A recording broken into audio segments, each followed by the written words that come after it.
This program is part of the Cosmic Potato Podcast Network. For more shows like this, visit our website at cosmicpotato.com. All right, you primitive screwheads, listen up. I am Iron Man. That's a big one. Pizza Dude's got 30 seconds. You are a toy! It's Leviosa, not Leviosa. Why so serious? You see these flying? We're fighting an army of robots. And I have a bow and arrow. None of this makes sense. And welcome to World War G episode 235. I'm Troy. I'm AJ. Okay, I have a list of sorts. Okay. We know that. Everybody loves a list? True. Oh, that's We not also what we know that people love superhero movies. Oh. We also know that the internet is terrible. Yeah. And so when you combine all those things, you get the most controversial superhero movie moments of the decade. And only controversial because people made a stink about it. So, the first one. Now, these are moments from superhero movies that have come out since 2010 onward. Okay. And these are moments that caused a stir, maybe say like online or, those sort of thing. Maybe cause a petition or two to crop up. So let me think. I'm trying to get, remember where it is. So Iron Man, the first one came out in 08, right? 08. So this is AI, right? After Iron Man. After Iron Man. Yeah. All right. So this would be Iron Man 2 that came out in 2010? Somewhere right in there. Somewhere in there. Okay. Number 15. The rape scene in Super. Did you see Super? I did not. No. It's by James Gunn, and it's a very low-budget superhero. Oh, I remember seeing it film. on Netflix and parts of it. Yeah, it stars Rainn Wilson as the Crimson Bolt. He looks really reminiscent of Kick-Ass characters, right? Yes. In red. Yes. And it also starred Ellen Page as Bolty, his sidekick. Now, there's a scene in it where basically Bolty rapes the Crimson Bolt. Oh, geez. Yeah. Now, I don't know what it says about me, Yeah. but I saw that scene, and I was like, oh, it's kind of hot, actually. But Oh, geez. hey, that was just me. Just me. Getting some rapey vibe. I didn't even look at it as rape. So again, I don't know what that says about me, but I guess I just have my own issues. Yeah, and like I said, I need to find a girl that likes to do cosplay. So, 14. Oh, they're the best, dude. Yeah, I would agree. Because I think that's why I like the scene, because they're in their superhero outfits. Again, man, that says a lot about me. So you can cosplay like Willy Wonka. Yeah. Shout out to any of my family members that are listening. I'm sure this is entertaining for them. Number 14. The Joker and Harley Quinn from Suicide Squad. They kind of had that scene where they fall into the pit together. Is that what they're talking about? So, let me just read the little paragraph they have here. No, the Joker and Harley Quinn are not hashtag relationship goals. Both the Batman animated series and the comics have always treated Harley Quinn as a victim of abuse. Her mind twisted and warped by the Joker, and yet David Ayer's Suicide Squad decided to play it straight, with the Joker genuinely seeming to care for Harley. Yeah, besides shocking her. Yeah, and leaving her after the car goes into the river, but Yeah. the abusive scenes were mostly cut, even though many of them were in the trailers, and the Joker actually rescued Harley from Task Force X twice. Well, that's not... He just wants her back. He's not rescuing her. Yeah. Like, he thinks of her as his property, so he wants her back. Right. The DCEU seems to be trying to course correct on this, with the recent Birds of Prey theater-only trailer declaring that Harley is so over clowns. Yeah. So if you saw it Chapter 2, there's a little quick trailer. Where you see like the balloons like popping up and then she pops the balloon. Says, I'm so over clowns. Yeah. I mean, that's not actually how she talks, but you know. Pretty close. That was, man, uncanny. Now, Margot Robbie isn't doing Harley Quinn like this. But there always has been that kind of Stockholm Syndrome vibe with Harley Quinn, right? And I don't think Suicide Squad was trying to go away to from shy that. No, they it just didn't had a seem lot like more on their plate than to talk about that or to bring that up too much. Number 13, Gamoras Death in Avengers Infinity War. Gamora's Infinity War death scene was powerful and emotional, but it was also deeply troubling because it was hard to see Thanos' love as genuine. Rather than an object of love, Gamora was properly viewed as a victim of abuse at Thanos' hands. And yet, Avengers Infinity War implicitly treated Thanos' love as genuine, given the Soul Stone accepted his sacrifice. See, and I believe that it was genuine from like the very get-go, where he gave her the blade and he raised her from a child, and in his mind, like this is what it came across as me, is Thanos is like the ends justify the means, you know? Yeah. I've got to make sacrifices must be made in order to like accomplish this bigger goal. Yeah. And if you think of it in real world terms, you know, you get those like, and Thanos does remind me of an abusive stepdad. Yeah.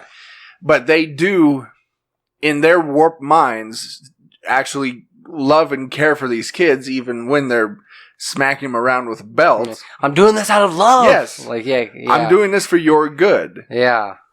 And so in their mind, that's what they feel is love. And so even if he did have a warped, twisted sense of love, he still genuinely, in his mind, loved her. Yes. Yeah. Yeah. Number 12. Black Widow's death in Avengers Endgame. That one, like, okay, because they kind of went back and forth with who was going to die, you know? I thought they might have gone back and forth one too many times. Because at a point, I was just like, all right, kill one of them. Yeah. But I was glad to see it wasn't Hawkeye, because he's got that cool family that you already get to see from the get-go. Yeah, and I guess people were upset because according to this, it devolved into a by-the-number scrap between the two friends who previously dueled in Avengers and Captain America Civil War. Natasha ultimately won, falling to her death from the cliffs of Vormir. She won. Yeah. Unfortunately, it all felt arbitrary rather than completing a character arc. Marvel then slipped up by not shooting a funeral scene, and even Spider-Man Far From Home minimized Black Widow's significance. Yeah, that was a pretty big sacrifice for her to make. And there wasn't a funeral at all, which seemed, I remember seeing like, spoiler, Iron Man's like funeral and everybody there, and I'm like, well, where's the funeral for Black Widow? Are they going to do it together? Or yeah, that would have been. Now I think about it, that would have been nice if they it was kind of a side by side kind of a deal for both of them. Yeah. It is funny because she's been, pretty much a staple through the whole franchise. Player since again Iron Man 2. Right. She was, one of the original members of the Avengers, and she might have not been like an A-tier Avenger in some people. You know what I mean? Like, well, the big heavy hitters, right? But she was still like there from the get-go. Yeah. So I see where they're coming from. Maybe she deserved a little better, but we're getting the TV show. That's true. The Disney Plus TV show, so. As well as wait, are we getting a movie? I thought they said something about that. I thought it was a movie, not a TV show. That's what I was thinking of. Yeah, because Bucky and Falcon are getting the Disney Plus TV show. Number 11, Flash Vision from Batman v Superman. So, because the DCEU is so screwed up as far as continuity and stuff goes, there was this moment in Batman v Superman, if you remember that film, where the Flash shows up basically from the future to Ben Affleck's Bruce Wayne and basically tells him that Lois Lane is the key and whatever. They were leading somewhere. Right. But because, again, the DCEU is so screwed up with their films that they didn't even follow through with it. Right. It was just kind of like a loose end. Yeah. So, like, when they made Justice League, I mean, they didn't even make mention of him going back there to, like... No. Yeah. Have any reason to ridiculous. Do that. Mm-hmm. It's like that scene now means nothing. Number 10. That would be really weird in another movie. Like, you don't know how to bridge the gap or make these two characters, like, care about each other or have a cause to fight together. So you just have somebody randomly show up from the future that ultimately goes nowhere. You know, just this random person is like, hey, you guys are supposed to work together. It'll help out. And then they disappear. Yeah. And then they help each other. And then that goes nowhere. Number 10. The destruction of Auschwitz in X-Men Apocalypse. I don't remember that part. So, Magneto was being dragged away by some guards. And I remember that part. Wasn't that the part that we're talking about? No.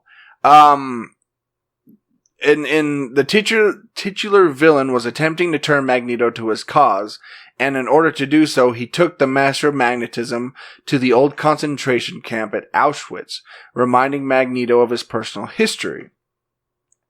In what was clearly meant to be a powerful and emotional moment, Magneto lashed out with a flare of power and tore Auschwitz apart.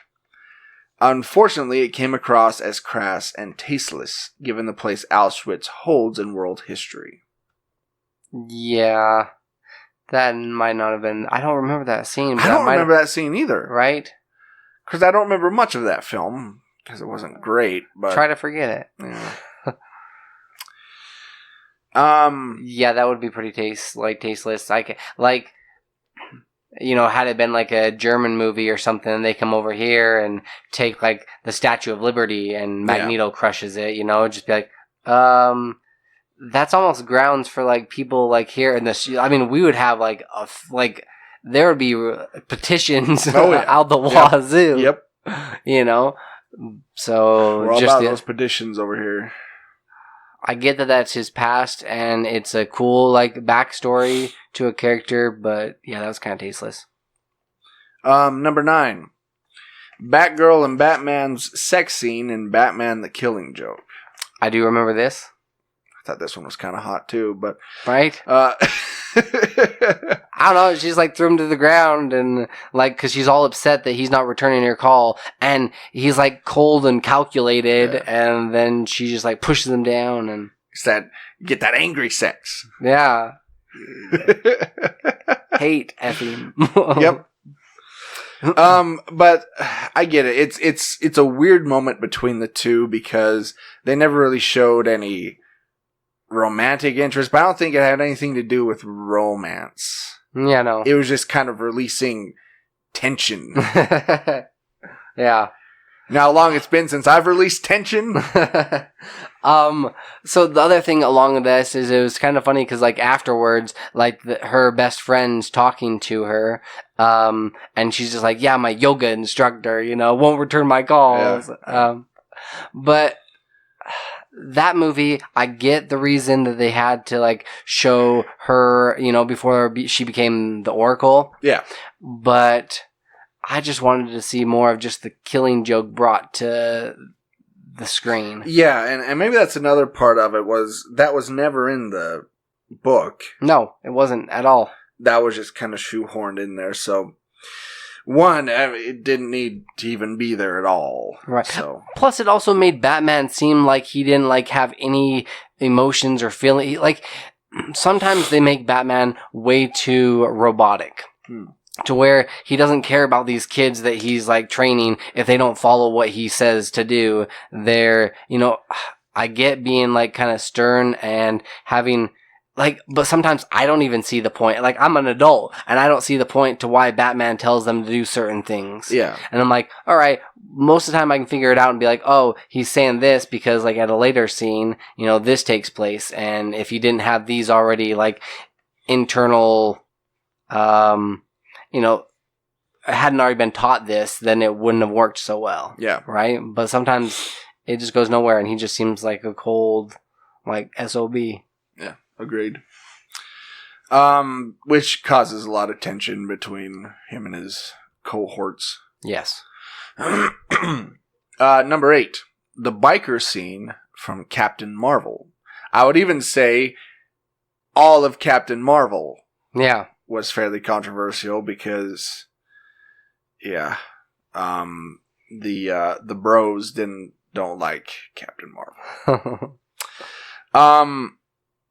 But there was that scene in Captain Marvel when she crashes on Earth and she's kind of wandering around and there's a biker that drives up and he's looking at her. She's looking at this big map and he says, looks at her and says, "What? No smile?" And Captain Marvel, just looks at him. That controversial because Brie Larson has come out and said that she's tired of, people thinking that women, if they take pictures, like they always have to smile, or people say, "Oh, you're so pretty when you smile. You should smile more." Blah blah blah. And I've heard that. I've heard that in my own life, not to me personally. I've heard that before, like not smiling. Oh, you're not happy or something. Yeah, it's like I'm just thinking. I don't have to smile all the time. And it's like not, if you're a woman, you don't have to go around smiling all the time. I mean, it's ridiculous. And so I understand why they kind of threw that in there. I think that was a little bit of a jab. Mm-hmm. Yeah. So that she could have like her kind of moment to not smile and be like, "Ha, look," Yeah. It's kind of and the whole movie was very a pro-feminist movie. That's why the bros don't like it too much. Because heaven forbid that we have, an independent woman, a strong independent woman, kicking people's trash. I didn't mind that so much. Like, I didn't feel like any of the people that she was going up against really stood a chance. Right, especially in that end fight scene where she goes full Captain Marvel. Yeah. I didn't feel like the villains were up to caliber with her abilities, as well as I didn't think it added too much to the whole MCU besides, a little bit backstory on Nick Fury and how they're going to be able to defeat Thanos. Right. I don't know. Like, there's been a couple other movies that really haven't added too much to the whole MCU arc, but this one, for it being like the last installment before you get Endgame, I felt like they had it was a missed opportunity to add a little bit more to the story. But. And I think my whole thing, because I think I've only seen Captain Marvel twice. I saw it twice. Mm-hmm. And I was watching it and I kept thinking I should like this more. Why don't I like this movie more? Yeah. And was that the first watching or the second one that you thought that? It was the first one. Okay. So then the second you had a chance to analyze? Yeah. And I think it's because the way that Brie Larson plays the character, plays her pretty much emotionless. Until she actually encounters the little girl. She has that kind of a couple of moments with her. She's like, "Here, do you want to pick my colors for my suit?" Yeah. And I understand why she did that because Captain Marvel, she grew up basically as a soldier. She's a soldier, yeah. I get that.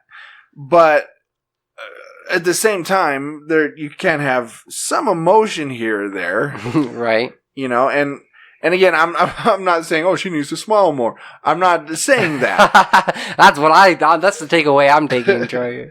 No, I'm just saying that they're just speaking, when people speak in general, they have emotion behind their words. Right. There's a certain cadence, kind of, or like, yes. you know, yeah. Where she was very robotic when she spoke. Mm-hmm. And I think that was one of my issues with the movie. But anyway, number 7. Superman and Zod's Trail of Destruction in Man of Steel. There's anything on this list that I have argued with people more about, it's this one. Yeah. Because I don't understand why people have such an issue with it. Because in the comic books, Metropolis and other cities get trashed all the time. Oh, yeah. All the time. Weekly. Yes. They are always getting destroyed, but nobody cares. Oh, if you do it in a movie. Yeah. Then people have issues with it.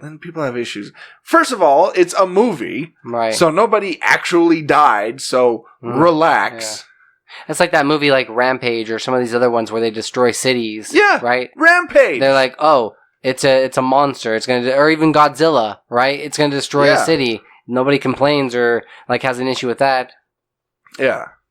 But I mean, and then I think people have the issue of, well, you know, it's Superman and you should care more about life and blah, blah, blah, blah, blah. It's like, look, he hasn't gone, at least in that film, hasn't gone full Superman yet. Right. All right. He that moral compass is still like spinning. And he hasn't gone up against a character or a villain like this before, who's basically as powerful as he is. Right. And so in that moment, you know, when he's attacking you, you got to attack back. And if you happen to be in a city, well, yeah, that's what's going to happen. Sorry. You can't stop the fight and be like, whoa, and yeah, it's like, wait, Zod, hang on. Can we like go up into space or something and fight? Right. Like, no.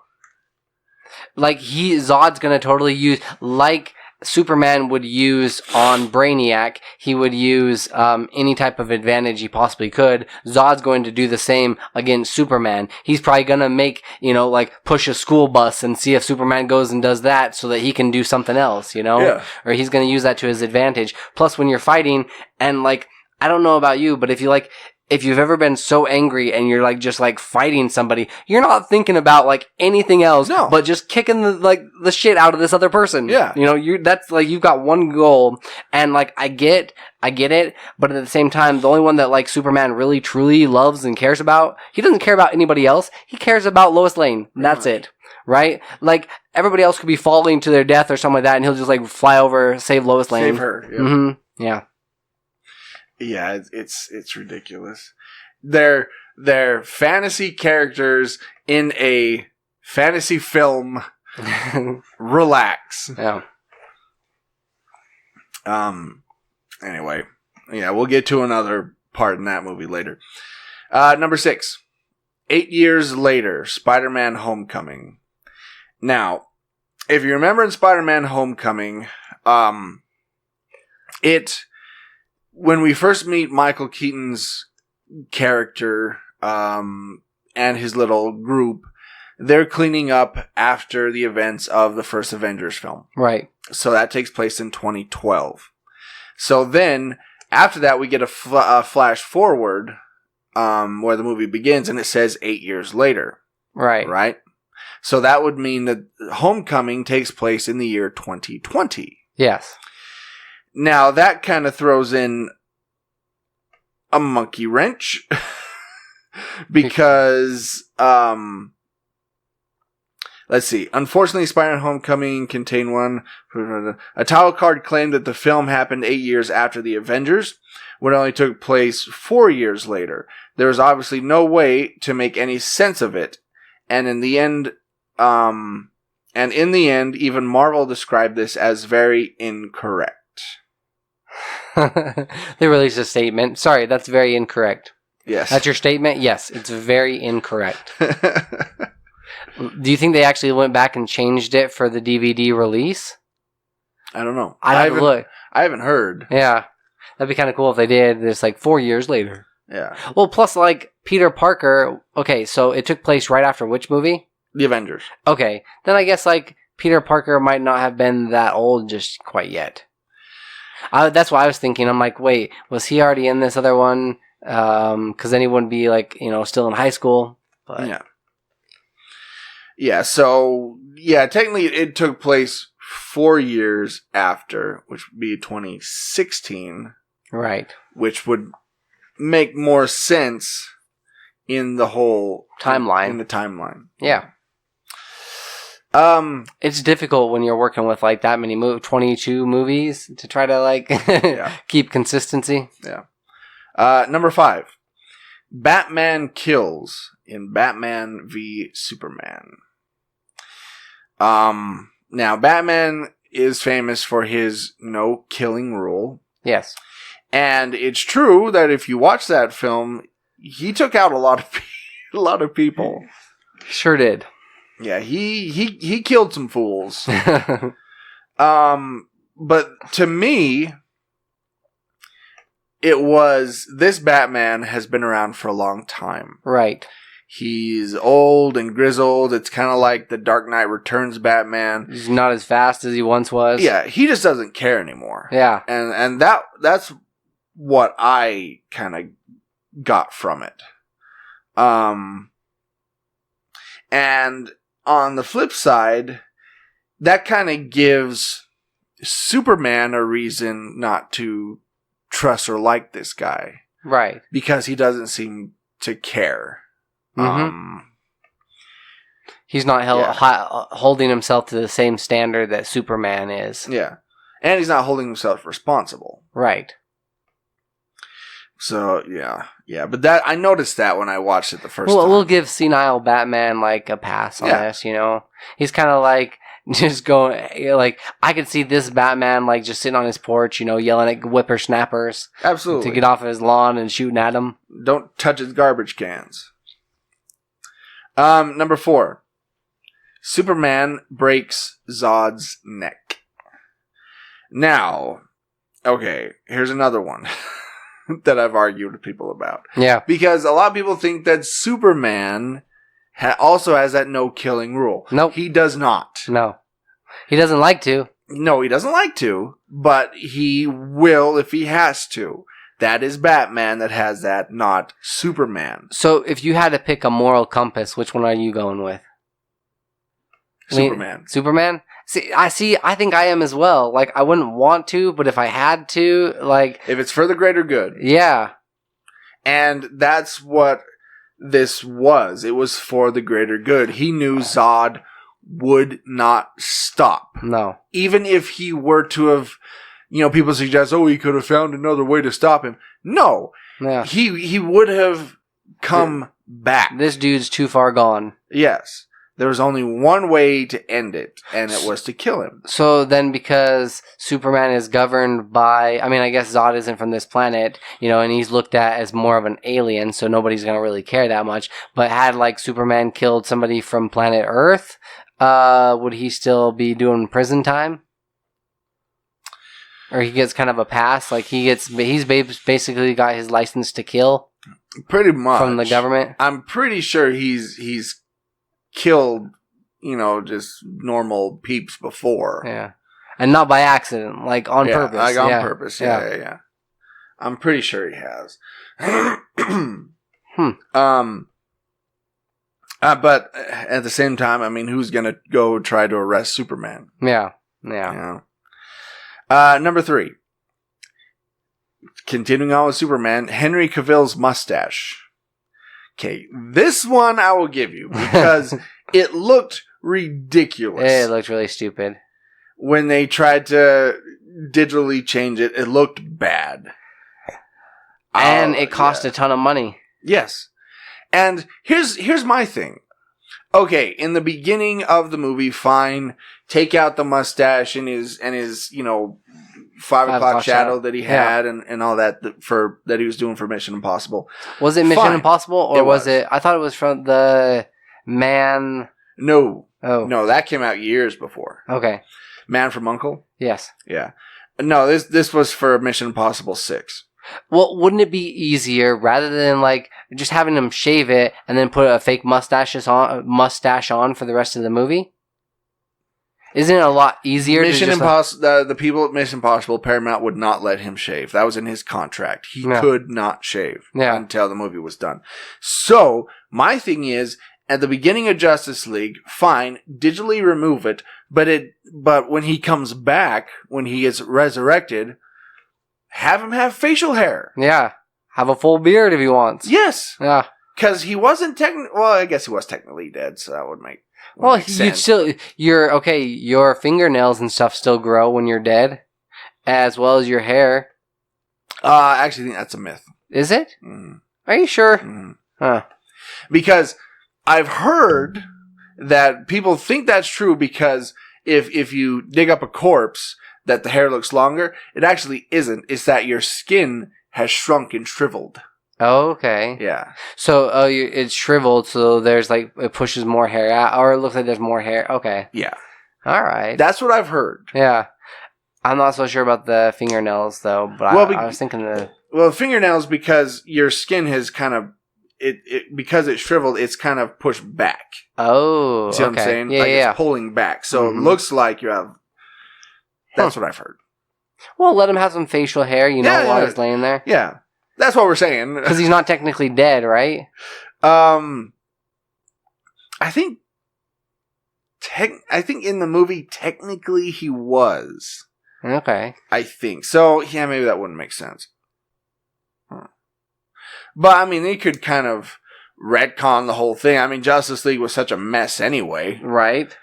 You could come back. You could have facial hair. Give him, I don't know. Anyway. Number 2. The Mandarin scene in Iron Man 3. This was the one played by Alan Arkin. I didn't have an issue with this. I thought it was funny. Because they played up the Mandarin to be this big terrorist leader. Kind of a Bin Laden type, and then you come to find out that the whole thing's been staged. Right. And that he's just this English dude, English actor. He's kind of the puppet. Actor. Yeah. Yeah. And I thought personally it was kind of funny, but because we've all had those or heard those theories about these dictators that are being just controlled by somebody else, perhaps over in the US or somewhere, by somebody else, right? That they're not actually the mastermind behind it all. So, yeah, I didn't have a problem with it.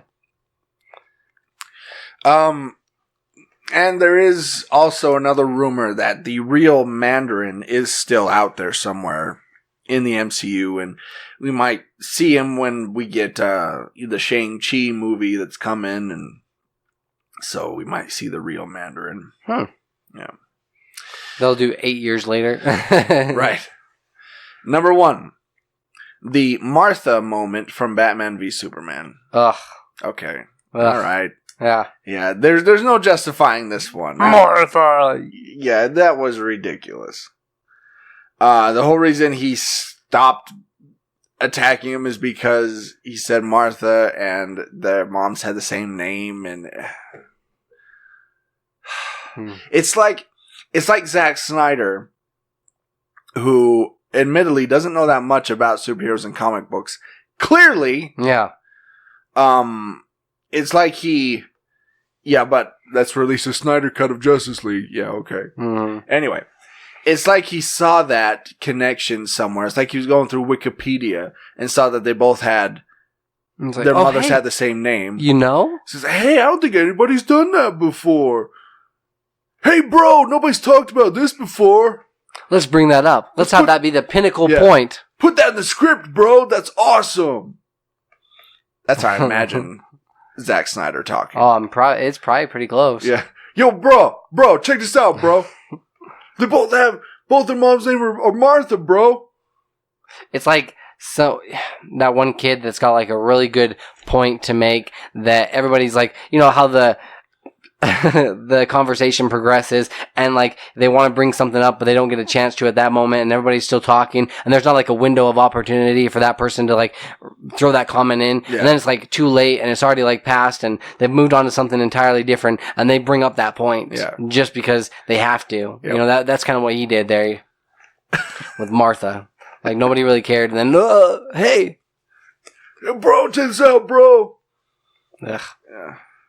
Yeah. Anyway, so there's that. Was that the order in which like it was like most heinous, like least heinous to most? I think so. Yeah. Okay. Yeah, and I can't think of any others. They really had like an issue with. Yeah, had issues. Or that people had issues with. I mean, go and check the comment section on any of the Marvel films, and everybody has issues with everything. And so, yeah, but as far as ones that were like bigger and a lot of people well known, you know, they pretty much hit the majority of them. Yeah. So speaking of trolls, Sony trolls Marvel with a new a Night Monkey Spider-Man trailer.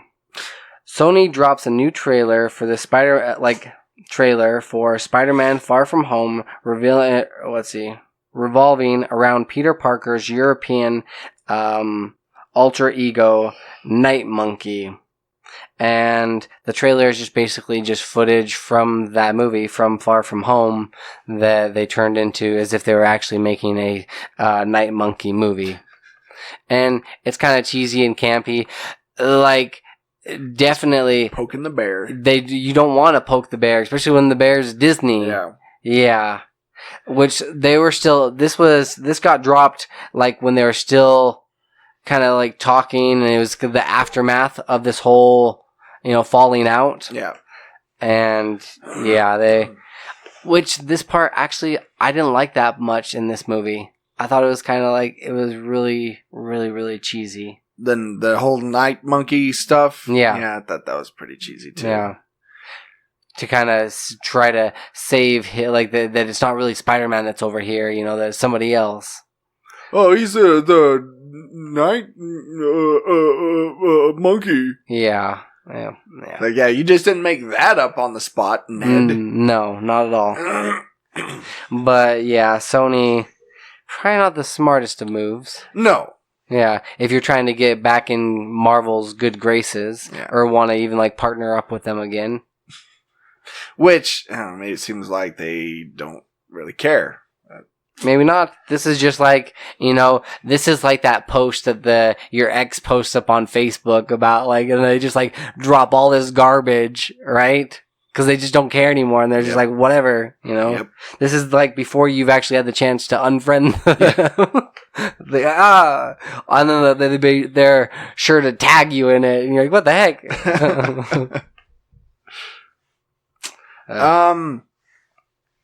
So, here's something that I wish I could buy if I had a lot of money.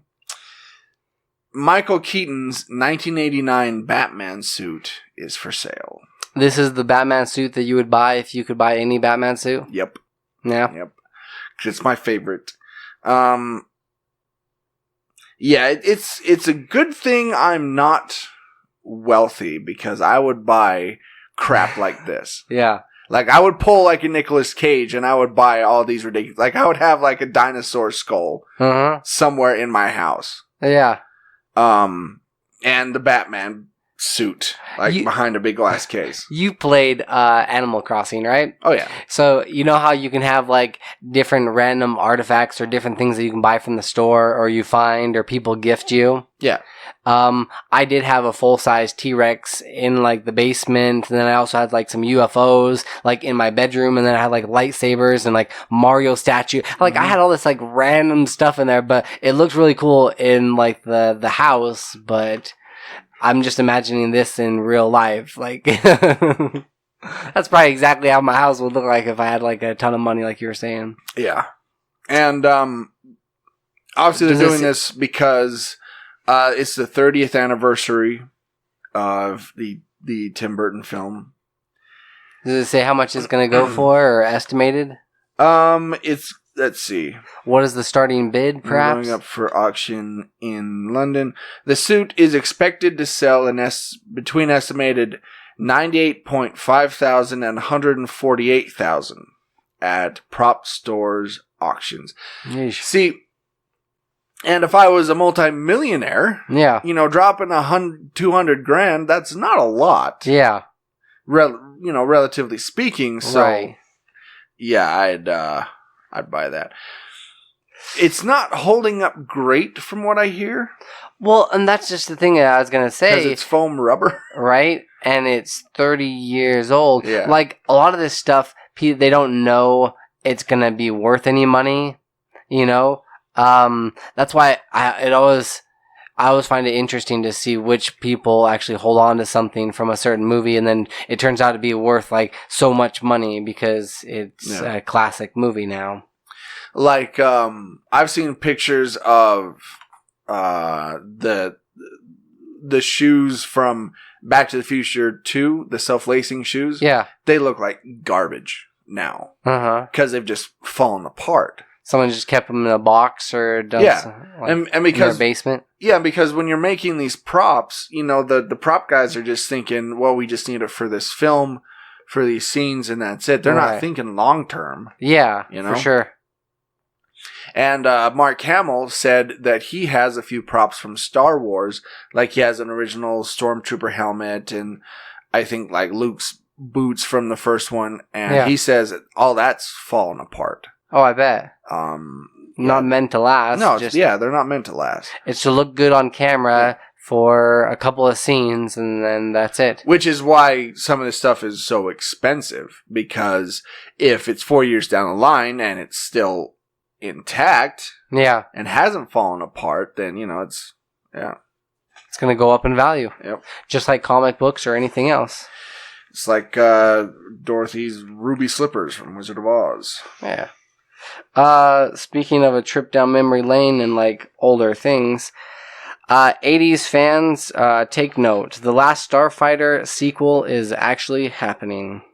This is going to be a sequel from the original one. Now, do you remember watching the original one? I've never seen the original one. Really? Mm-mm. Okay, so it's about a young man that he's playing on this video game arcade machine that he's always played at, and he gets the high score, and aliens come down and say, like, hey, we need your help. You're so good at this video game, and you're so good at, like, at fighting these bad guys that we need to enlist you. Right. And it was one of those movies, like, as a kid, you're just like, oh man, like, what if this happened to me? This could change my whole life. This is the coolest thing ever. It's like one of those what if moments, But, I think they kind of like, it'll be cool to look back, and I'm sure if they update it, it'll be pretty cool. And if they get some of the original cast members. Yeah. But I think they kind of missed the boat on this one. But that's kind of the big thing in Hollywood right now, or still is to go back and revamp or give a sequel to these 80s movies, right? Yeah, and I'm surprised I've never seen it. Really? Yeah, I'm even surprised as well, yeah. Yeah, I've never...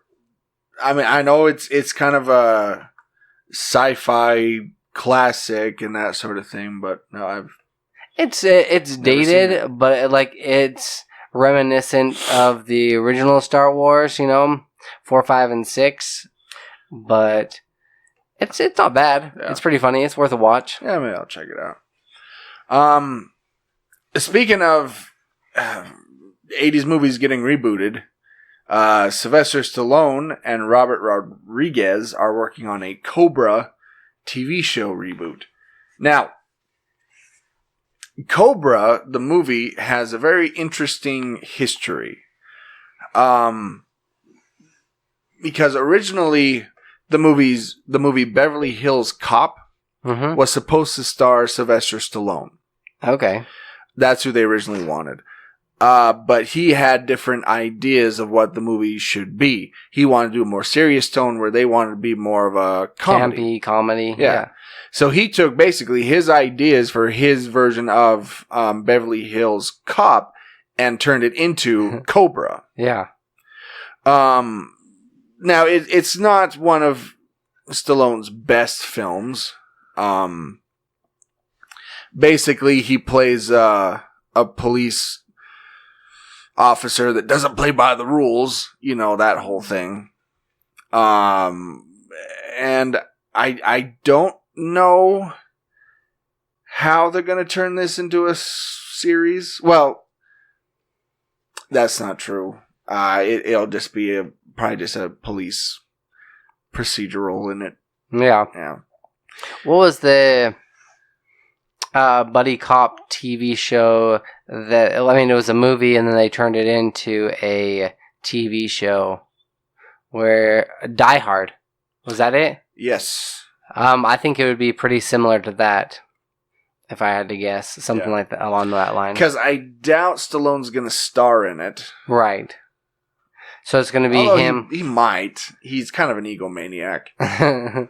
Not wanting to give up his projects, and he wants to do it himself. I can see him guest starring in it. Like having a cameo here and there. Or perhaps being character. Like the police chief. Yeah. Right? As Marion Cobretti. That was his name. In the first episode, him like doing something and then he passes the reins on to somebody else. Yeah, I could see that. I could see that happen. Just be like, not that would be good, and they should just have the new person be in it from the get-go, but because he's kind of got that ego about him, I could see him doing that. Yeah, I think it's time for Sylvester Stallone to stop trying to reboot things. Yeah. And I'll talk about that more a little later. I think he'd be better at, like, directing if you want to do anything. Yes. Or be an executive producer for something. Exactly. Where he doesn't, I mean, he has Stay behind the scenes. Yeah. Where he has some, like, say in what goes on, but, like, you can pretty much just be like, all right, old man, like, we're going to do this. Yeah. I don't know. Another thing that's getting brought back, Will Ferrell and Ryan Reynolds are teaming up to do a musical remake of A Christmas Carol. Oh, goody. Now, A Christmas Carol has been done quite a few times before. Yeah, once or twice. Yeah, just a few times. Like Bill Murray's comedy, Scrooged. Even like that took place in 1988. Yeah. And in 1992, The Muppets: A Christmas Carol. I'm going to say, if you're going to do any musical Christmas Carol, The Muppets Christmas Carol, that's the gold standard there. That is a great film. I really liked the Scrooge. It's just called Scrooge. Yeah. That one's like probably one of my favorites. Just because it's got that one song, Thank You Very Much. Yeah. That's fantastic. He doesn't know that he's like in the coffin and they're ripping up all of his IOUs basically. Yeah. But yeah, they're going to bring it back. I imagine, like, it didn't really say in the article who's playing what characters. But, okay, for sure, Will Ferrell's going to be playing Ebenezer Scrooge, He'll be right? Scrooge, yep. Which he already did, like, a horrible job on the Sherlock Holmes and Watson. Exactly. Shouldn't he think about this and be like, oh, yeah, it didn't go so well? Exactly. Will Ferrell is turning into Adam Sandler. Yeah. He's making these crap films that, I don't know why. For a paycheck, it seems, but and at least from this picture, Will Ferrell's looking old, dude. He is. Like, he's got like gray in his hair and gray in his eyebrow, like a ton of gray in his eyebrows. I imagine that Ryan Reynolds will probably play Bob Cratchit. Well, okay, Bob Cratchit doesn't really have that big of a role, right? No, he doesn't. No, that's why I was thinking he'd be more apt to play like the ghost that kind of leads him through these other things. That's still not a big role. Is there another like support?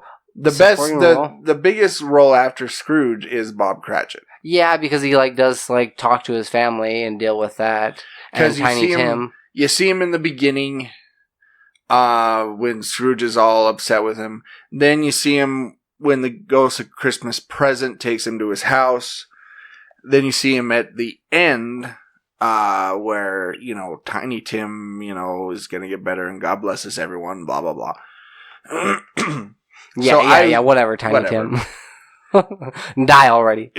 So I could see him probably being Bob Cratchit. That's what I would assume. Okay. And I really hope that they don't do what they did with Sherlock Holmes and make it kind of a modern version. Like it takes place back then, but they use like modern slang and stuff. Right. I hate that. Yeah. I think it's so stupid. It needs to fit the time period. Or the time. The other thing that's going to be kind of weird is, have you ever heard Will Ferrell sing? No. Have you ever heard Ryan Reynolds sing? No. Like, maybe a couple of lines from, like, a song, in Deadpool or something. But actually, like, belt out a whole song? No, I haven't heard either one of them. So how is that going to work? I don't know. To me, it seems like they're just banking on their names. Yeah. And I could see the songs being really lame. They're going to enlist Seth Rogen to do all the songs. So it'll be, songs about farts and weed, and somehow they'll work that in to A Christmas Carol. It's not gonna be good. No. And it's gonna ruin it. The sad thing is they'll probably make a decent trailer, good enough trailer that's gonna suck a lot of people in. Yep. People are gonna go see it and realize, oh, this is garbage, just like they did with Sherlock Holmes and Watson. Yeah. Yeah. There's another reboot coming. Man, this is an episode full of reboots. Yep. Saved by the Bell is getting rebooted. Why? I don't know. Do you know that NBC is having its own streaming service? That's where this is going to be. Really? You know what it's called? What's that? Peacock. Wow, that's catchy. Yeah. Because NBC, that was their little symbol, was a peacock. I always ask people, whenever they say like, "Oh, have you seen this TV show or this movie?" I'm like, "Oh, is it on Netflix or Hulu?" Yeah. Yeah. Is it on Peacock? Yeah, I don't find myself like saying that. Oh, is that on Peacock? Yeah. No. Oh, you should check this movie out. It's on Peacock. Even that sounds dirty. Prime sounds better, right? Yeah. Just like, hey, it's on Prime or HBO. Dude, you should totally check out this TV series. It's on the Peacock. It's on the cock. That's what they're gonna end up saying.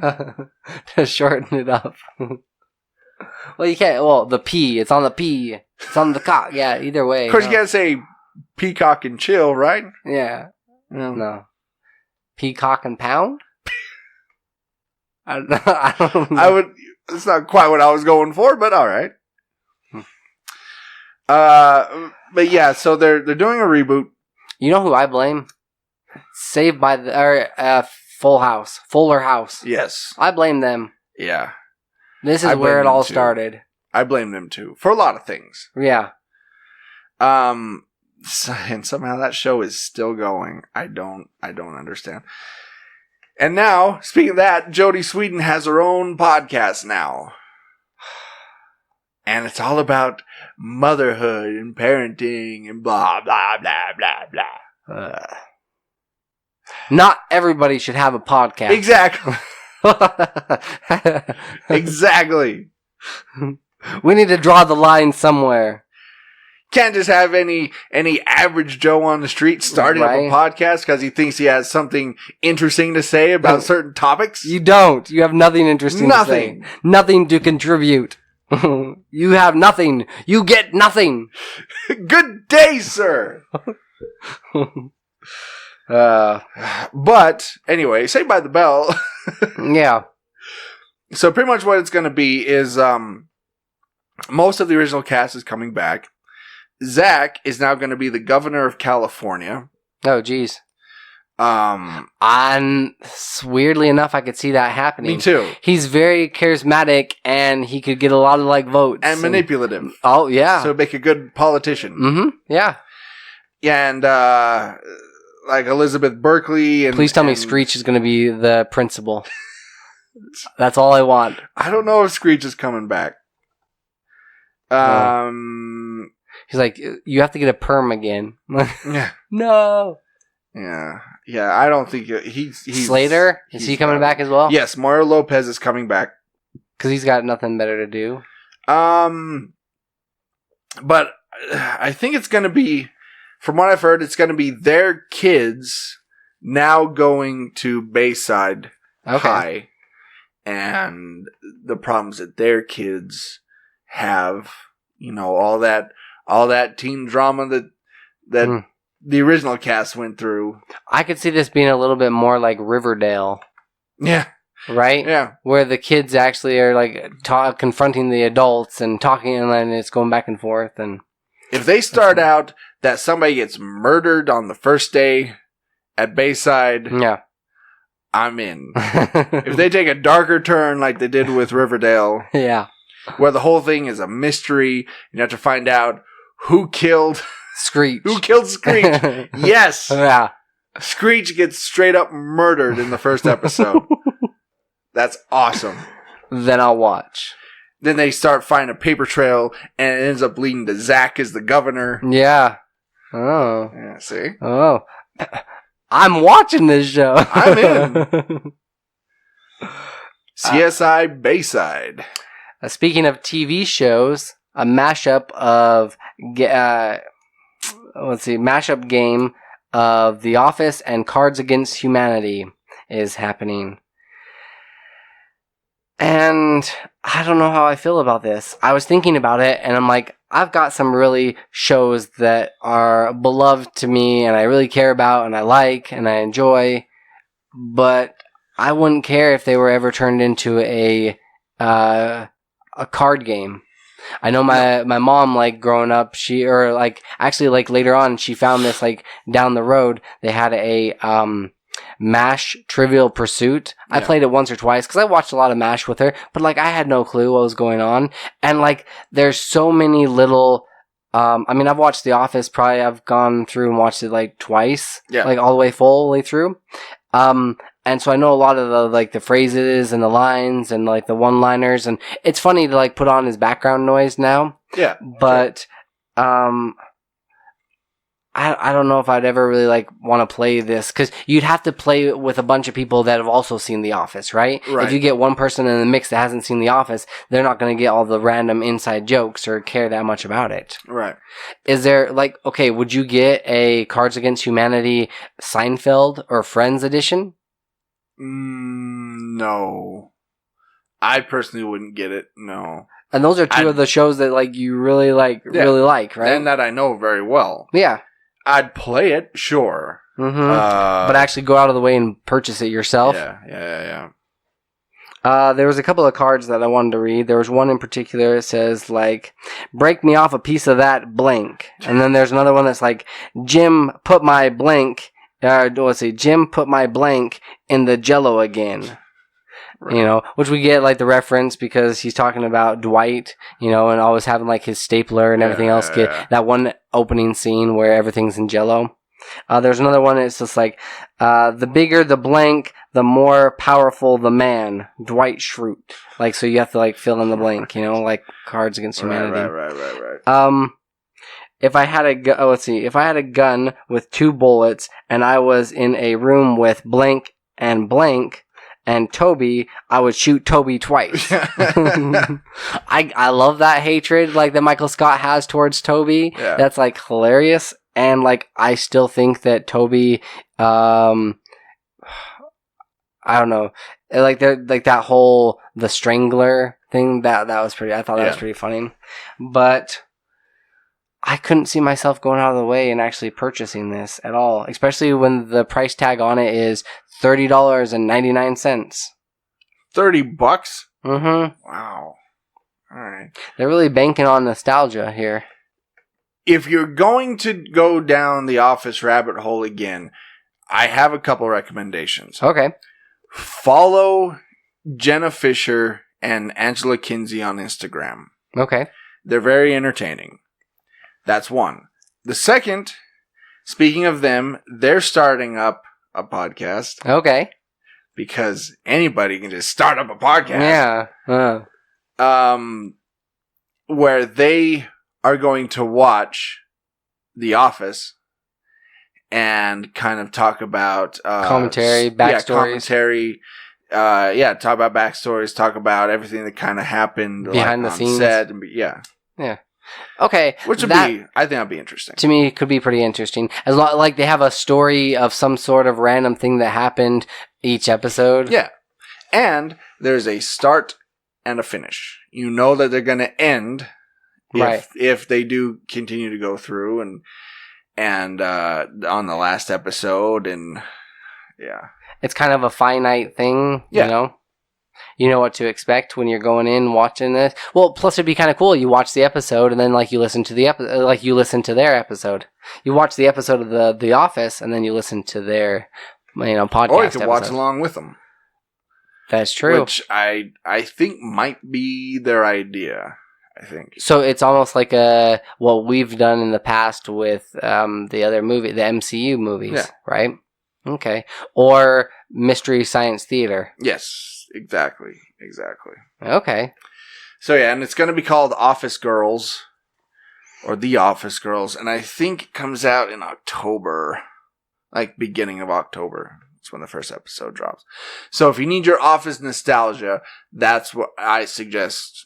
Don't go out and buy the Cards Against Humanity. No. I would like to play the actual Cards Against Humanity, because I think it'd be fun, but I can't play it with like anybody in my family because they're all Molly Mormons?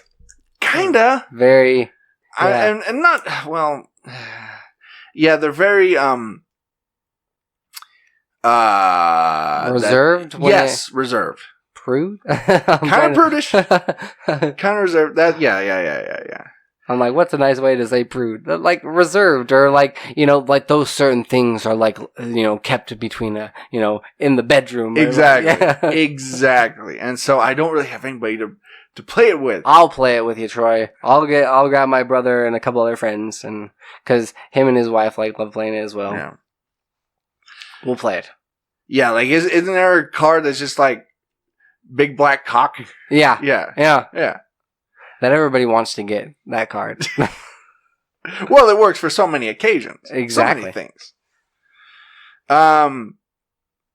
Speaking of big black cocks. Yeah. Chris Hemsworth. Oh, wow. That was a segue. Really rammed that segue in there.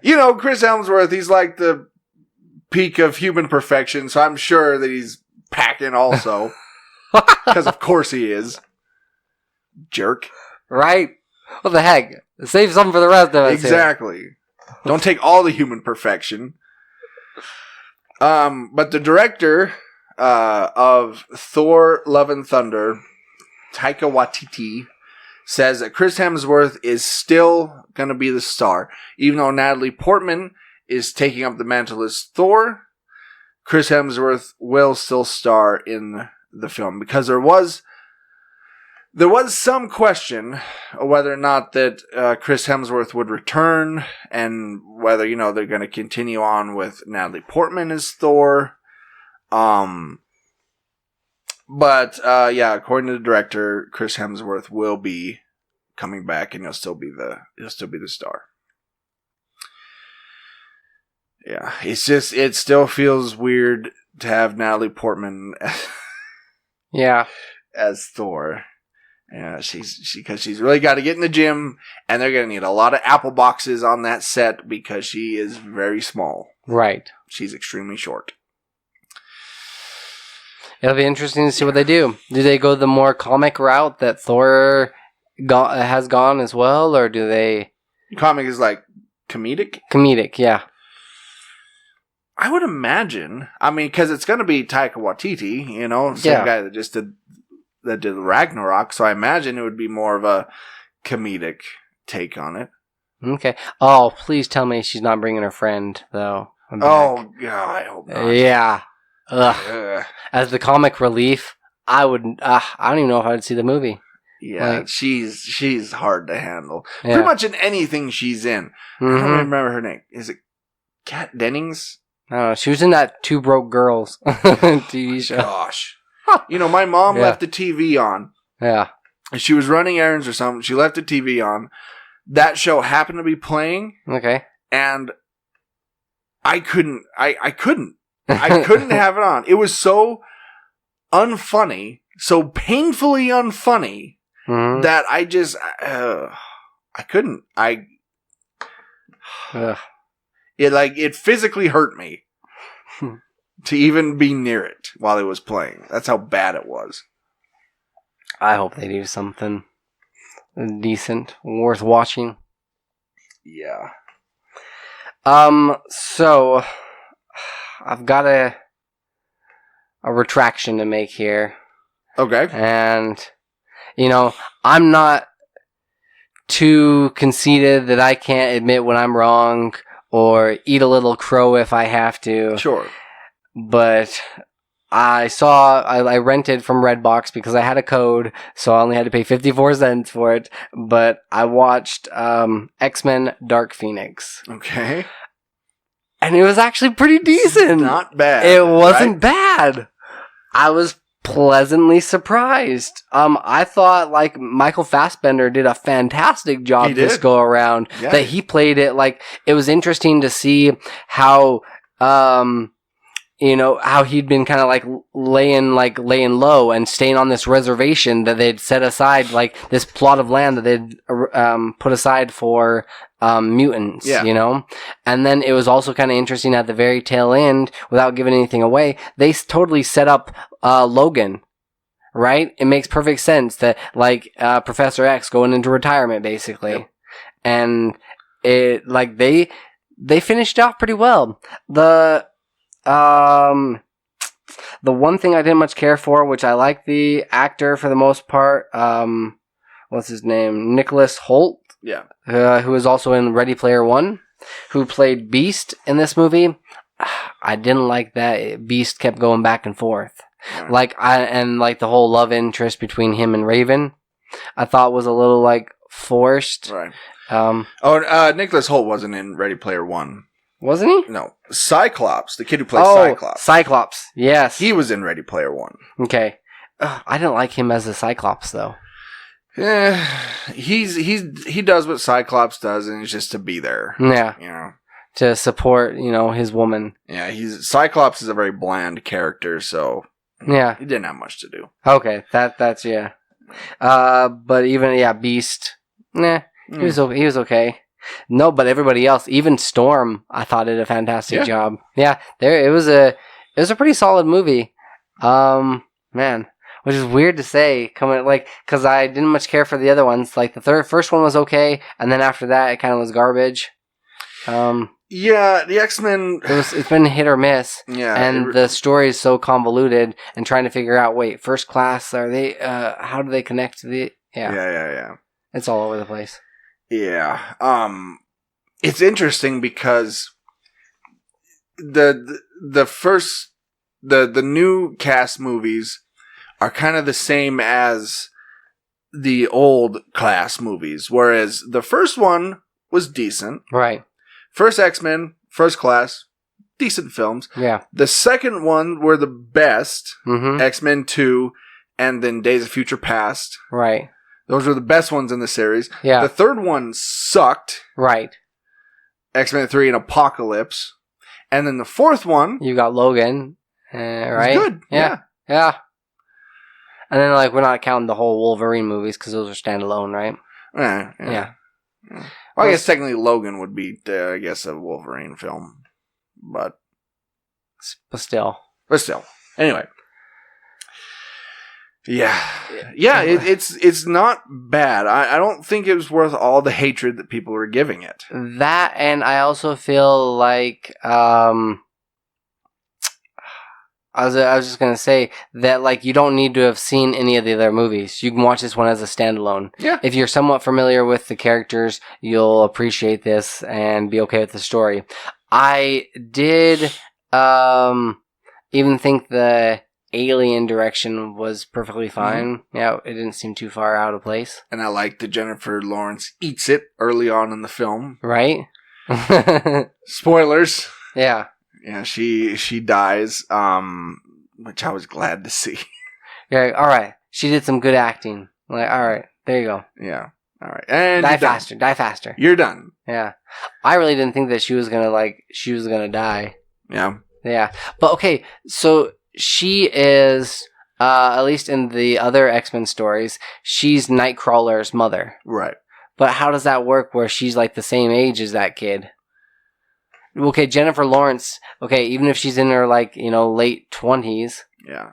That kid was maybe like, was she ever have this kid when she was like 10 or 12? Well, I think they're kind of ignoring that part. But if you do think about it, Mystique doesn't really age. For whatever reason, she doesn't really age. Because if you think about it, in First Class... Or she at least, because blue doesn't crack. Right. Blue don't crack. We all know that. Blue don't... Something rhymes with blue. Blue don't goo? Blue don't goo. Y'all know blue don't goo. Yeah. Because in First Class, when she meets Professor X as a child, I think that was in the 40s? Okay. 50s, I want to say? Yeah. And she really hasn't aged. No, because in Phoenix takes place in the 90s. Right. Right? So that's 60 years later, 50 to 60 years later. Okay. And so... Maybe it was just because, like, that's the form that Mystique likes best. Right. Right? Because she can be whatever she wants. Okay. All right, that makes a little bit more sense there. Because I was just, like, looking at that, and I'm like, there's no way that she's got a kid that's like, Right. Mm-hmm.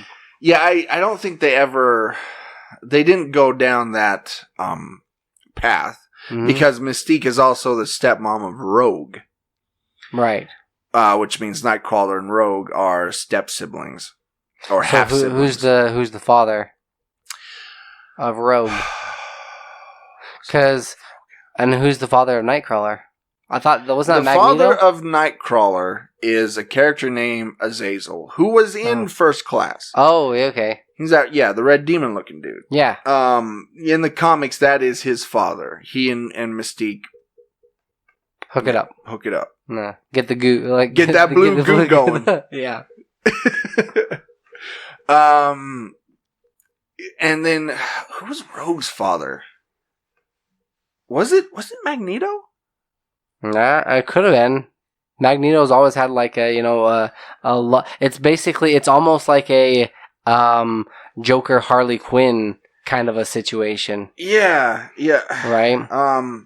Where he's kind of like pushed her away and she's kind of done her own thing, but she always seems to come back to Magneto. Right. Hang on, I just want to look it up real quick because it's going to bug me if I don't. Her parents own that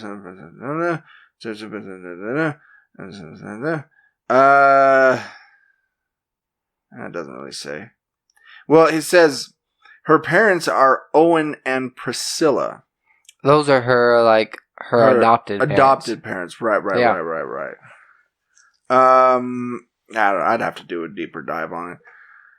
I keep thinking Magneto. Yeah. For some reason that his name keeps appearing in my head. Because I know he's, in the comics at least, the father of Quicksilver and Scarlet Witch. Was he also father of Magneto? Or Rogue? Magneto was not the father of Magneto. Magneto. Was he the father of Rogue? I can't remember. I don't know. Anyway. Well, good. I'm glad you liked it. Yeah. Yeah, it's really not bad. If you've been on the fence about seeing Dark Phoenix, it's worth a watch. Go see it. Yeah, it's fun. It's reminiscent of the early X-Men films. That's what it felt like to me. Yeah. Okay. So I mentioned that Sylvester Stallone should stop rebooting things. Yeah. Rambo Last Blood. I went and saw this because I ended up at the theater and I was the only one playing at the time that you were there. Yeah. Okay. It was like a half hour, so I wouldn't have to wait that long. Mm-hmm. So yeah, I went and saw that.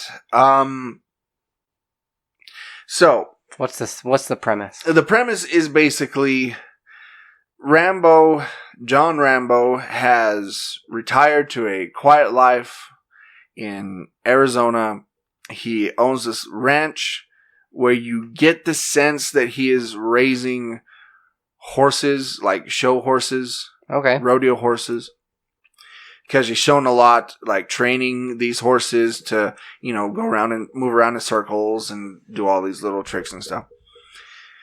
And he has, he lives with this Mexican woman, and this little Mexican teenage girl, who she calls him Uncle John. I don't know if he's her actual uncle or just kind of just helping him out. Yeah, I mean, because he kind of raised her, so Yeah. Maybe it's explained in the last Rambo film. I don't remember. Anyway,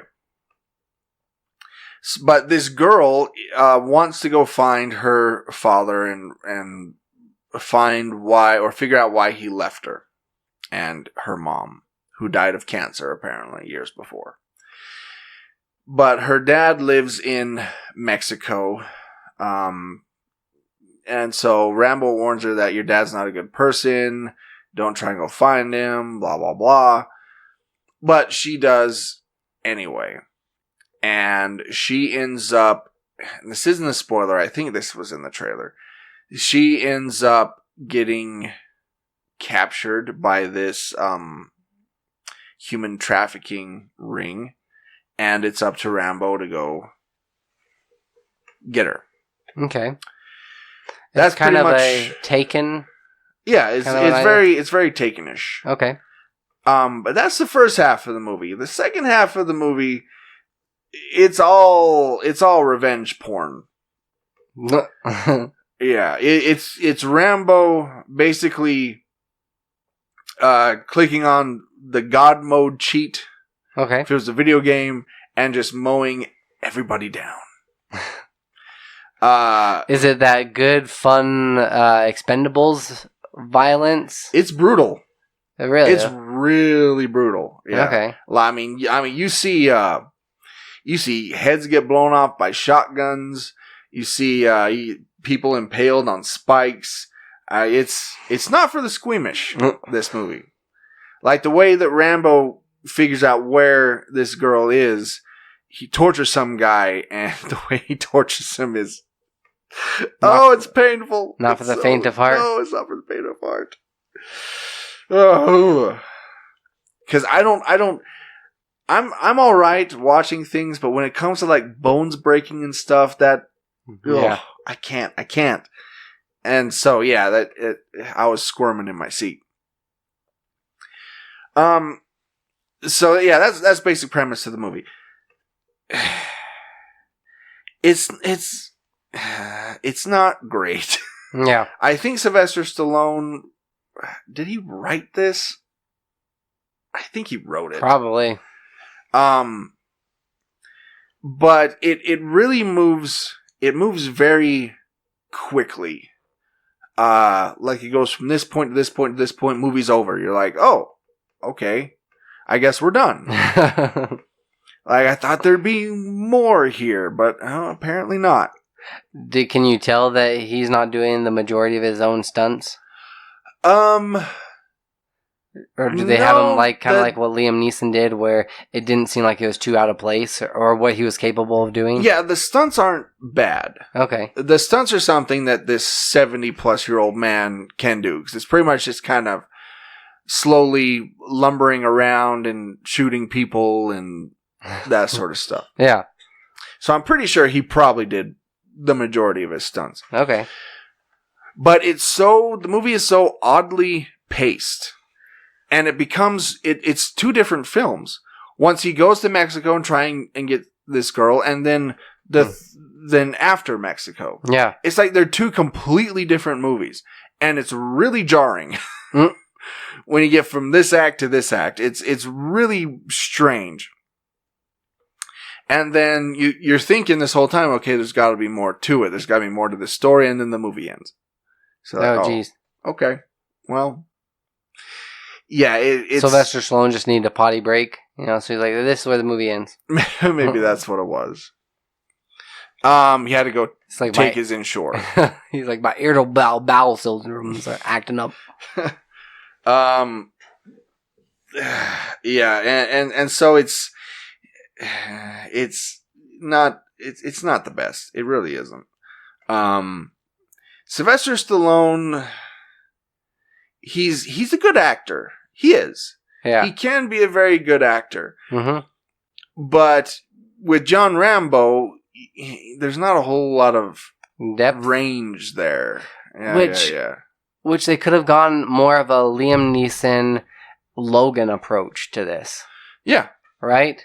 Which could have actually worked and been a little bit better. Like, this is the thing that pulls him out of retirement, and then you have some sort of a conclusion. Like, if Rambo has to protect this girl, and it's like a cross-country thing, and, all the while he's suffering from, flashbacks to... PTSD from Vietnam, and that sort of thing. That could have been pretty interesting. Yeah. And there is a little bit of that sprinkled in there. Mm-hmm. Like they set it up, like he's taking medication and he's built these tunnels on his property, and he's going through these tunnels like he's hearing voices and explosions and stuff. So you think that's going to come into effect later. Right. It doesn't. Oh. They just kind of leave that. And because there's this point where, because he takes the medicine to kind of control his rage, basically, or his anger or whatever. Right. And there's one point he throws the medicine bottle down, like he's not going to take it anymore. And you think that's going to lead to something, but it really doesn't. Like, throws it down as if he's going to get more, yeah, PTSD or more. He's going to go full Rambo now. Yeah. Which he does, but the character doesn't change at all. That's what I'm trying to say. Okay. Like, he doesn't Hulk out or anything, So overall, out of 5,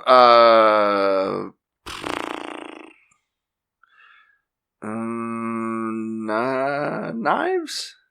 Okay. Sure, let's do knives. Out of 5 knives, I'm giving it... I'm giving it 1.5. Okay. Yeah.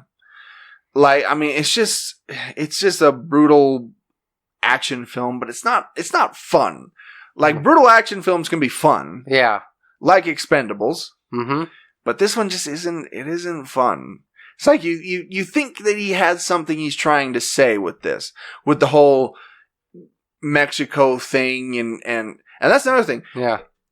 People are kind of upset by this because this whole climate we have right now of, Mexicans are bad people, and that's what the president's saying, and and he's not helping the case. He's not doing this movie. He's not helping the case at all, because the Mexican people in this film, pretty much all you see are either the pimps or murderers, or Isn't that all that's in Mexico? No, it's kidding. According to our president, it is. I love Mexico. Yeah, that, and also I feel like this movie is also for him, Sylvester Stallone, to be like, yeah, see, I can still play a macho action dude. Yeah. Right? Yeah. That's what it kind of what you were saying, it kind of came across feeling that way, that's why he wanted to, like, kill all these people, as he can show that he's still a badass. And he still got it. That is kind of what it feels like, yes. That's unfortunate. Yeah, so, yeah. I don't know, if you're a Rambo completionist and you need to see all the films, then maybe you'll go see it, but you can... Miss it? You can skip it. Yeah. You're not going to miss anything. One movie that you shouldn't skip, that a lot of people have skipped, however... Yes. Is the, Official Secrets. Yep. You and I went and watched this earlier in the week. This is based on a true story. And like I said, I don't think a lot of people know this movie is out. No. It's based on a true story that took place back in 2003. Yep, correct. Where Keira Knightley plays this woman named Catherine Gunn, who works for this agency that basically is listening in on everybody's conversations. Right.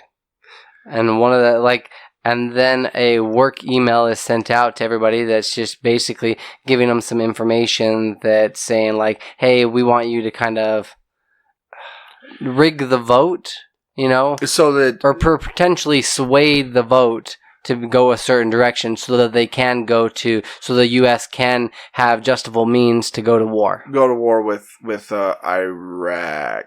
Yes. Iraq. Yeah, Iraq. And this is post 9/11, only a couple of years after 9/11. Right. And so she gets this email and is appalled by what she sees, that basically the government is trying to, like you said, corrupt things and change the vote and trying sway all the people to say, yeah, this is a justifiable reason. Yeah, we need to go to war.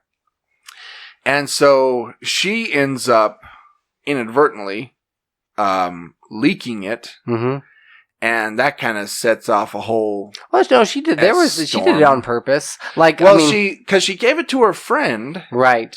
Who thought that they were just going to cite it and potentially use that to do something with it, not just put the whole piece in the whole email in the newspaper. Yeah. To make front page headlines. Yeah. Which they did. Yeah. And so she's now freaking out because if it ever gets traced back to her, she's going to prison. It also doesn't help that her son or her husband is kind of a refugee, more or less. Yeah, he's a Muslim. A Muslim, yeah. And 2 years after 9/11, the scary Muslims was in full effect. Yeah. Well, and he had to go, it seemed pretty often down to the embassy and get his papers renewed. And, I was working on that. And, I don't think she fully realized the ramifications that this would have, or the impact this could have. It was too late to kind of prevent the war. The war still, and it was interesting because it would say 6 months later, and I can't even imagine not knowing what the verdict of my own trial is. Yeah, we were talking in the theater because we were the only ones in there. Yeah, there's nobody else in there. Yeah, and so we were kind of talking that it'd be so hard to sit there for 6 months to a year hoping that basically you're not going to go to prison. Right. Because that's what they did. The government pretty much let her dangle for a year. Mm-hmm. I mean, and they explain it at the very tail end when they're fishing, the reasons for what they did. Yeah. Yep. But. And we won't give away everything. I mean, it's based on a true story. You can go and see what happened. But it is really interesting, and it also, I know that you love some of these movies that are really talky movies. Yeah. But if you're worried about that, I felt like they had enough intrigue and enough other things going on, whether it was with the people at the newspaper, yes. dealing with discrepancies in that email and other things, as well as with her husband, what he was going through, and they intertwined all of this other news stuff as well, from the U.S. and from Bush's perspective, and from our perspective, that it didn't feel so talky, that it flowed really well and was pretty concise. And also, I seriously felt that dread that she was having, and she was kind of isolated, and she was on her own because she'd already signed these or said that hey. The part with the lawyers. Yes. Where she couldn't talk about anything. I mean, there are certain things that she couldn't talk about, and she couldn't even talk about, basically, she couldn't talk about her whole case with her attorneys. Yeah.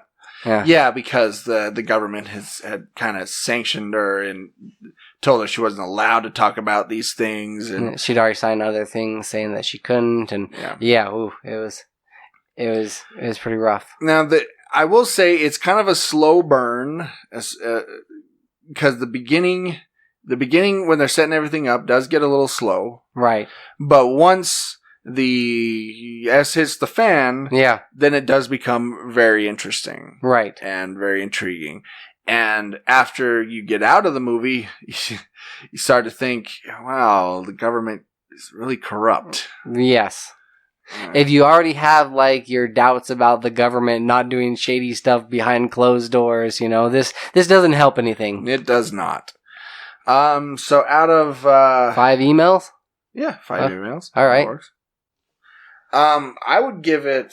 I've had some time to like sit on it, and like for myself personally, I think I'm at like a solid 3.5. Yeah. Yeah. I was gonna say 3. Okay. It has a really solid cast, too. Let me read you the cast list. So it had Keira Knightley, Matt Smith, Ralph Fiennes, Matthew Good, Reese Evans. Those are kind of the big names, but yeah, it had a really awesome cast. Oh, yeah. Matt Smith did a fantastic job. Yeah, as a newspaper reporter. Mm-hmm. It was really good. I like seeing the inner workings of the newspaper and how they kind of how the whole thing operated and yeah, I thought that was good. So yeah, if you're looking for something to watch, if you don't think there's anything out in theaters right now, I would definitely go check out Official Secrets.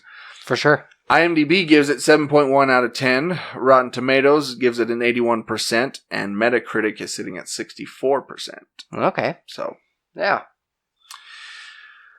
Okay. Oops. Pull my phone back out.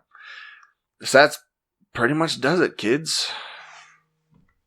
So. You can find all of our episodes at worldwarg.podbean.com. We're also on iTunes, Google Play, and CosmicPotato.com. We're also on Facebook.com/WorldWarG Twitter and Instagram, just search at WWG Podcast. You can find all of our merchandise at shop.spreadshirt.com/WorldWarG. You can also email us anytime. Day or night. At worldwgpodcast@gmail.com. You can also call or text the show at any time by calling Joel's line at 385-240-1692. So, this has been World War G episode 235. That has been AJ. That has been Troy. Stay geeky, my friends.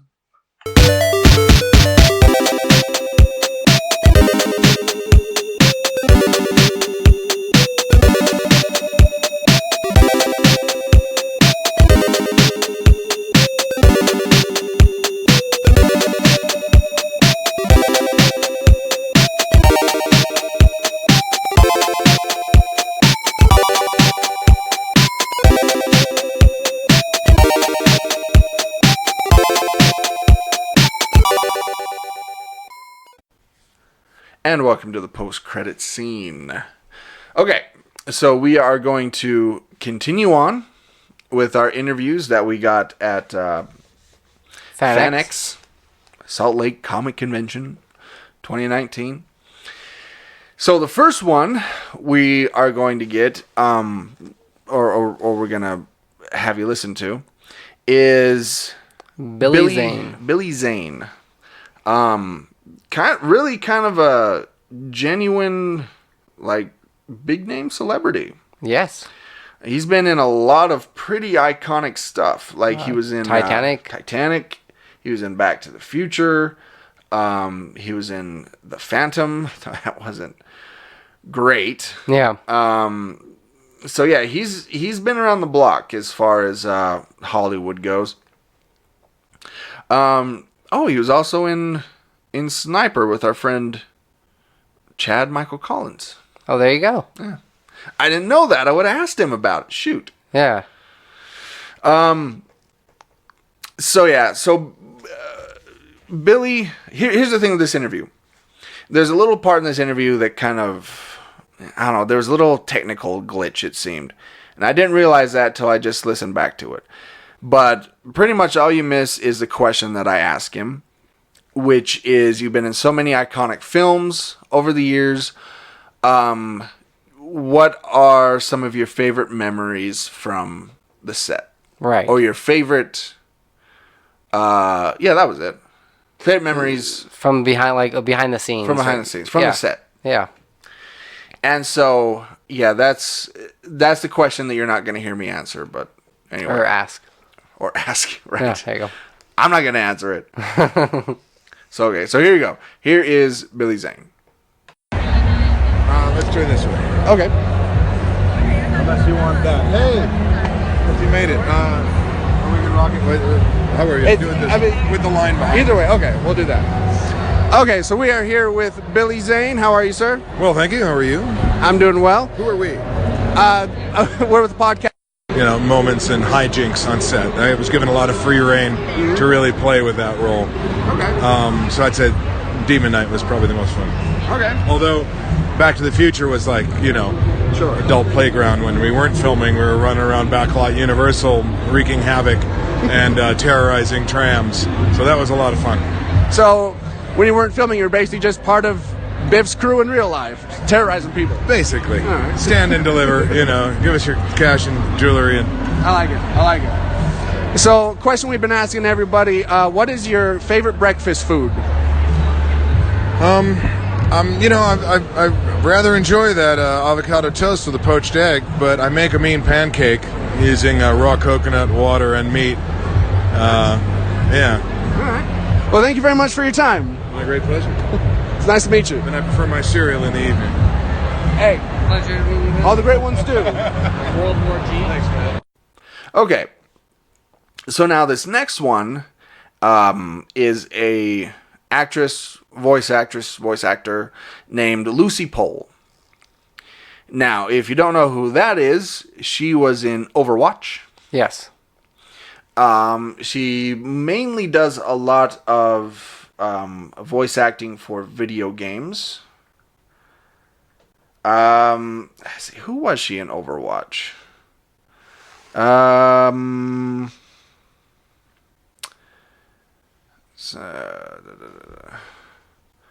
She was. Dang, I don't know. I'd have to look it up. Sorry, I should have been better prepared. Oh, she was Mercy in Overwatch. So there you go. So that's probably best where you know her from. I guess that's pretty much all I got to say about this interview, right? Yeah. It was pretty good. It was pretty solid. Yeah. Yeah. Pretty straightforward. So here you go. Here's our interview with Lucy Pohl. All right, we are here with Lucy Pohl. Now, I know you've done a lot of video game acting, voice acting. Now, I've talked to other voice actors. Is it true that script is huge when you do a video game work? Yeah, the initial recording you'll do for a character will be a long one, and the script will be big because you have to go through all the different, basically variants of what the character will do and say during the game. So yeah, the initial session is always a big one, and then once you start, updating the character, the scripts get smaller. Yeah. So, do you prefer voice acting with other people or by yourself? What are the pros and cons there? It's just a different thing. Doing it by yourself is great because you can just kind of focus on what you're doing and build sort of a relationship with the director and be in the zone. And then when there's other people there, obviously the energy changes and you can bounce off each other, which is really great. So yeah. All right. Yeah. Then a question we've been asking everybody: what is your favorite breakfast food? Ooh, my favorite breakfast food is raspberries. Oh, nice. Raspberry pancakes? Okay. Yeah. All right. I like it. And then at the end of every episode we do, we have a catchphrase called "Stay Geeky, my friends." It's right here on my shirt. Cool. So would you mind, in any voice you choose, could you give us a "Stay Geeky, my friends"? Yeah. Stay geeky, my friends. Perfect. Thank you very much. Sure, you're welcome. Nice to meet you guys. All right. Now, next is a guy by the name of Jerry Lawler. You should have seen the look on Troy's face. Like, he was way excited to talk to this dude. And, like, we were walking past, and we were going to, like, another area, and Troy's like, no, nobody's here. We got to just, like, go talk to him. Now, the reason for that is Jerry Lawler was a professional wrestler for many years. Now, for those who don't know, like I said, he was a professional wrestler. He's been around for a long time, like since the 70s. Like, before professional wrestling was kind of a big thing. Yeah. He was down in, like, Memphis wrestling. There was a big thing he had with kind of a fake feud he had with Andy Kaufman, where it culminated with him slapping Andy Kaufman on the David Letterman show. You can look it up on YouTube. It was a big thing, big deal in the pro wrestling business. But I know him best as probably one of the best commentators in the business back in what's known as the Attitude Era of the WWE. He and Jim Ross. Yeah, so I was really excited to talk to Jerry. Okay, after listening to him and like him talk, I don't believe that you can be dead for 22 minutes. Yeah, he does mention that. Because I asked him what his worst injury is, and he brings that up. So, but 22 minutes? I don't know about that. So, yeah, take a listen. Let us know what you think. Okay, we are here with Jerry the King Lawler. Now, you've been in the wrestling business a long time, and as an old school wrestling fan, a long time. As an old school wrestling fan, I always like to ask, what's the worst injury you sustained in the ring? The worst injury I sustained in the ring would probably have to be one that didn't appear to be an injury right at the moment it happened, but when I was wrestling Dolph Ziggler, it was me and Randy Orton against Dolph Ziggler and CM Punk, and Dolph Ziggler gave me 10 elbows to the chest. I was down on the mat, 10 straight elbows to the chest, and the injury, the trauma to my chest the cardiologist said, knocked my heart off rhythm, and it took about 10 minutes, and then my heart just seized up. I had a cardiac arrest. Wow. And so that's the worst because I was dead for 22 minutes. Wow. They didn't get my heart to start beating again for 22 minutes. They shocked me 7 times with the paddles, and then it came back and right on the right rhythm again, and after that it was like nothing ever happened. But for a while, I swear I was laying on the ring, and he was giving me that 5th elbow drop, and I was thinking, damn, whatever happened to the days when we used to do this and not kill each other? Right. And sure enough, he killed me. Well, glad you're still with us. Yeah. We appreciate that. So you were part of, in my opinion, probably the best commentary team, you and JR. How exciting was it, speaking of that, to be part of the Raw reunion? It was a lot of fun. Anytime I could get back together with JR and get to call a match with him, that's always good. I'm looking forward to they're doing it's not a SmackDown reunion, but it's a SmackDown anniversary show, October 4th. It's the same day that SmackDown starts on Fox, and so I'll be there for that show at Staples Center, October 4th. But yeah, that's my only regret about the AEW and that sort of thing. With JR signing with them, It looks like it's not going to be much opportunity for he and I to get back together in the broadcast booth. And that is too bad. So one last question we've been asking everybody: what's your favorite breakfast food? My favorite breakfast food is cereal, and just different kinds. Yeah, but yeah, cereal. That's me. All right, and donuts. I'm sorry. Okay. All right. Well, thank you so much for your time, Jerry. Thank you. Thank you. All right. Well, there you go. That about does it for us. There's our interviews for today. We'll be back next week with more interviews. And more geeky news. Yes. Next week, it's all voice actors. Sweet. So it's a little tease for you. So, all right. We will... Well, you're here. You'll hear us next week. I really need to come up with a particular thing to say at the end of these post-credit scenes. Yeah. Whatever.